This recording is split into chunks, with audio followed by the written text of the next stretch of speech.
It's what we commonly call March 25th of 2020, and I knew immediately when this viral panic first began that this was going to be far different than what we commonly say is business as usual.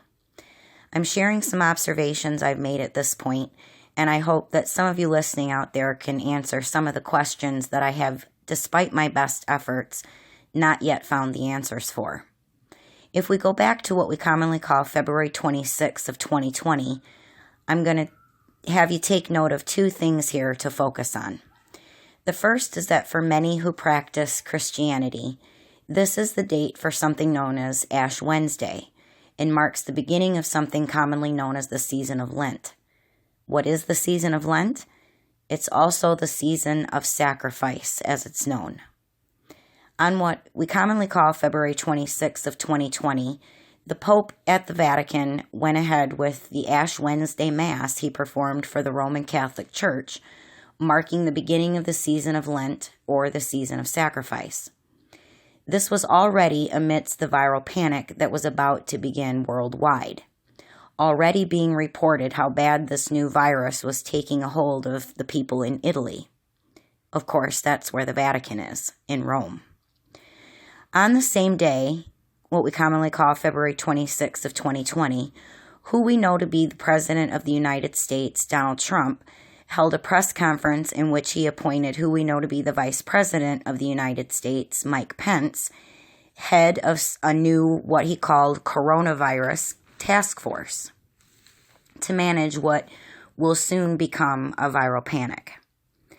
17 days later, on Friday the 13th, what we commonly call March 13th of 2020, who we know to be the United States President, Donald Trump, holds a press conference after the stock market has already crashed on what we commonly call March 9th of 2020.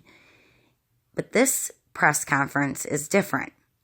It's about this new virus that is going to be now declared to be a national emergency. The real panic began as people in droves rushed the grocery stores, buying up all the toilet paper in what, at least that was what most people focused on, right? The toilet paper shortage. But I noticed that after that first weekend of panic buying, when I went to the store for our weekly trip of groceries, I noticed not only the signs limiting toilet paper and water, but also the real shocking lack of meat on the shelves. The lack of meat specifically during Lent. If you're not getting the connections yet, let me offer my observations here. The season of Lent, or the season of sacrifice as it's known, is for many Christians the time where they practice certain rituals during what is for them the, quote, holiest time of the year. Lent-observing Christians are taught that this is to mirror Christ's actions as he went out into the desert for 40 days in preparation for his public ministry. Christians are taught that they, too, should spend the season of Lent in repentance, fasting and praying, moving away from others, and in the process, moving closer to God and to sacrifice.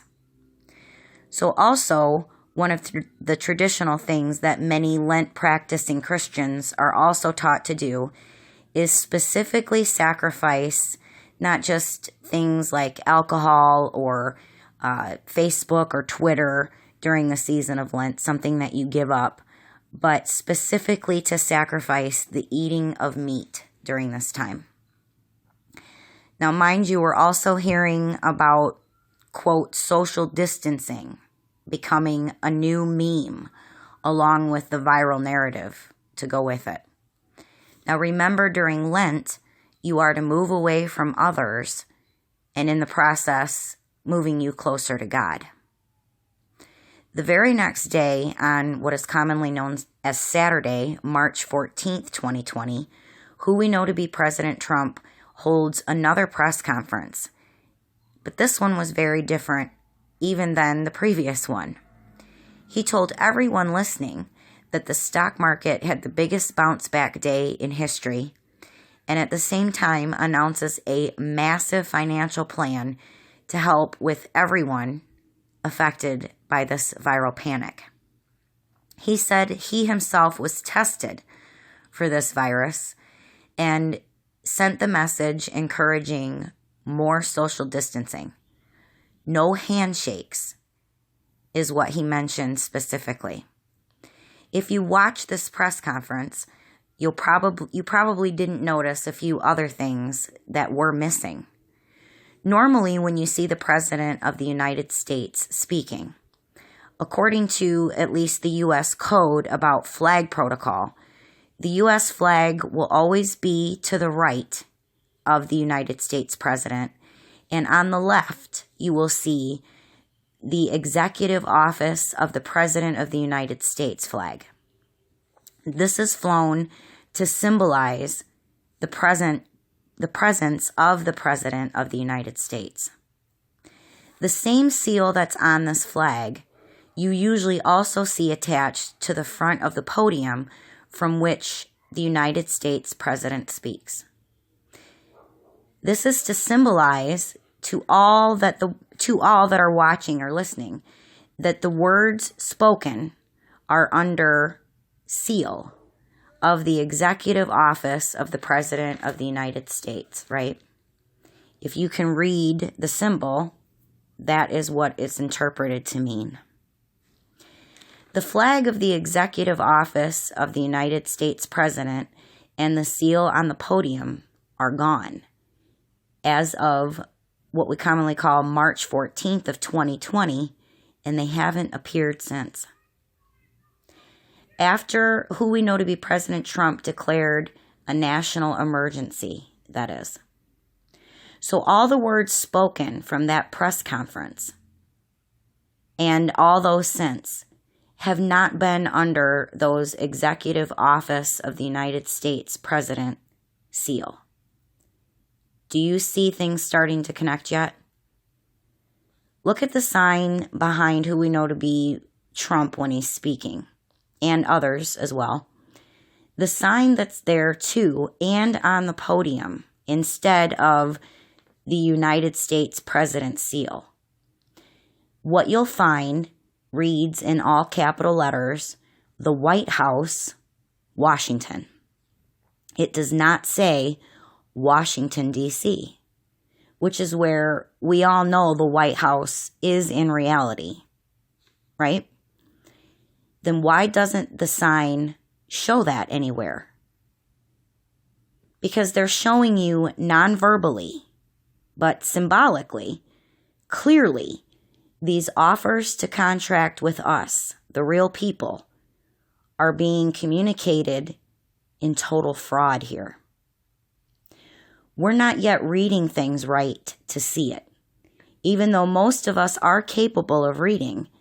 Because every one of us is pretty much in panic mode at this point, even the smartest among us have been abandoning all their critical thinking skills. And almost none of us are seeing this clearly. This has not a single thing to do with politics. Your government, whether they're Democratic or Republican or independent, are not who you think they are. And they're changing the game on all of us, not just here, but all over the world. If we can't snap back to our senses and start getting some answers for ourselves to these very important questions, well, that's what I'm trying to avoid by asking these questions. No one in any masks are telling you any real truth about any of this. So if the rest of the world, not just here in what we commonly call America, is having all of these what appear to be old contracts with their people broken all at the same time all over the world with what they think is their national government, then what contracts right now have we all accepted? And if not by what you think would be informed consent, still by your participation. Your actions in which you participate, whether or not you are a practicing Catholic, those actions are revealing that you're behaving like one anyway. And that is making a contract. All contracts are about performance, right? So see if you're following the question I'm asking. If you are behaving like a Roman Catholic during Lent, the same way as if you were prompted to do so under, let's say, other circumstances, like a viral panic, for example. From a certain outside observer's viewpoint, what would be the difference? Because contracts are all about performance, right? So isn't everyone performing like a practicing Roman Catholic during the season of Lent? Performing for the Roman Catholic Church voluntarily, sacrificing and social distancing, those actions showing that you're following those orders, but not of who you think your country's leaders are. Because remember that since what we call March 14th of 2020, after the declaring of a national emergency here, the day before, under those signs and seals of who is supposedly our highest national leader, that from the executive office of the United States President, those seals and flags disappeared and haven't reappeared since. So, following me further, if you've acted or performed, sealing a deal or a contract, then have you unknowingly or been tricked into a contract that you may not have made otherwise? Couple this with other evidence that you can see. When you watch press conferences of state leaders here in what we commonly call the United States, that is, you will see that in those press conferences, the governors of their respective states do have their governor flags and seals displayed on not only their flags, but in many cases also on the podium in front of them from which they speak. Now keep in mind that these are supposedly the leaders of state government, not the federal government. And then we have evidence also of floating naval hospitals on the water, not on land, and military MASH triage tent setups set up outside of hospitals, many of which, if they are not private, and some of them, even if they say they are federal territory. Are they not? Now, there have been mentions as of bringing us up to date back to what we commonly call March 25th of 2020, mentions by who we know to be President Trump about things getting back to, quote, open for business in America again by Easter. Wouldn't you know it? The end of the season of Lent. The end of the season of sacrifice. Lent leads up to Holy Thursday, commemorating the story of the Last Supper of Jesus Christ, followed by Good Friday, commemorating the story of Jesus' crucifixion, which many Roman Catholics are taught actually happened on Friday the 13th. No coincidence. The day that who we know to be President Trump declared a national emergency. Followed by Holy Saturday, commemorating the story of the day Jesus lay dead in the tomb after his crucifixion, leads then to the holiest day of the year for Christians, Easter Sunday, commemorating the story of Jesus' resurrection and a new beginning. The Roman Catholic story of Jesus brought to the world with it the new offer also to contract with the people, offering the new covenant, the New Testament, through belief, a new deal. That's why what we think is the United States president is certainly not shaking anyone's hand right now, because we all know that our actions speak louder than any words spoken or on paper. In the real world, with us real people, a handshake seals the deal, doesn't it? I should make it clear here, I submit only to the real Creator's natural law. I am peaceably not participating, nor am I agreeing to any of this deception, and I continue to ask the real Creator for the protection and healing of us all. What really is going on here, where we're all being told to stay home all over the world as I see it, all at the same time, where national borders are closed up and orders are issued for no travel anywhere and no public gathering. All of these orders were issued because the people you think are great world leaders all over the world currently have given them. But as it appears, they've done so while at the same time dissolving all national sovereignty, meaning they have no contracts that they're performing to protect us, the people. They're all dissolved, and they're trying in this time frame before another contract is offered to limit their liability and their accountability. And that is only in part to set up for the new deal, the new covenant, the New Testament, that they are sickly mocking, that they've already planned, not just for what we all think is our own countries, but for the whole world. One digital currency for all of us. And all the signs also point toward it coming wrapped up in a social credit system. This was planned not just by the leaders of what you think are your own country. Yes, that's what I'm saying. But also the leaders of specifically the Roman Catholic Church as well.